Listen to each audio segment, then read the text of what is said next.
My name is Missy Mazzoli, and I'm the composer of Proving Up. I'm Royce Vavrek, and I am the librettist for the opera Proving Up. As a librettist, I create the structure and all of the words associated with the opera. It's really fun because I'm starting with a libretto, so the words come first. It's 99% always words first, because the words need to inspire the composer's music. I have a really close working relationship with my librettist, Royce Vavrek. He's my best friend. We're constantly coming up with ideas or inspirations, while we're having coffee or while we're having lunch. We always say when we're working together that the best idea wins, no matter who it comes from.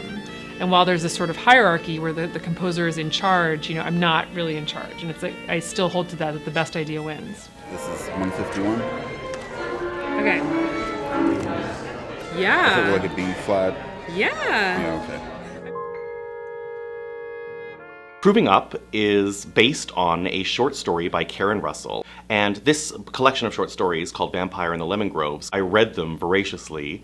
And there were a couple that I really felt attached to, and so I suggested that Missy read them, and she was the one who said, "Oh, Proving Up, that's the operatic gem." The process of creating Proving Up really began years ago. After the recession in 2008, I really became obsessed with the idea of creating an opera about the American dream. Proving Up is about a family in 1870s Nebraska who have come from Pennsylvania as homesteaders. And I thought, okay, this is really about the American dream. And it's the sort of darker side of the American dream. And it sort of touched upon this question that I had, which was, could an American family work incredibly hard and do everything right and still fail? Where does fate come in?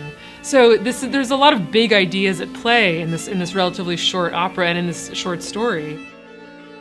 This opera started as a commission from Washington National Opera in Washington, D.C. as part of their American Opera Initiative. Opera Omaha came on board and Miller Theater in New York came on board, so it became this sort of triple commission. We just completed a orchestral workshop of it in New York.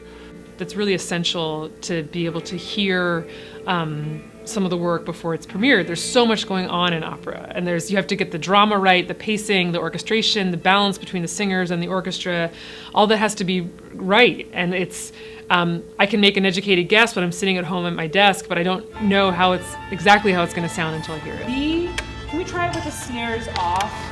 We love when our operas get to explore non-traditional spaces. Proving Up at Kaneko is really cool because so much of our work is done in big houses, and so to do things in a more intimate setting where singers feel more directly communicating to the audience, it's really special. This really interesting space is going to yield something that it becomes both an opera and an event.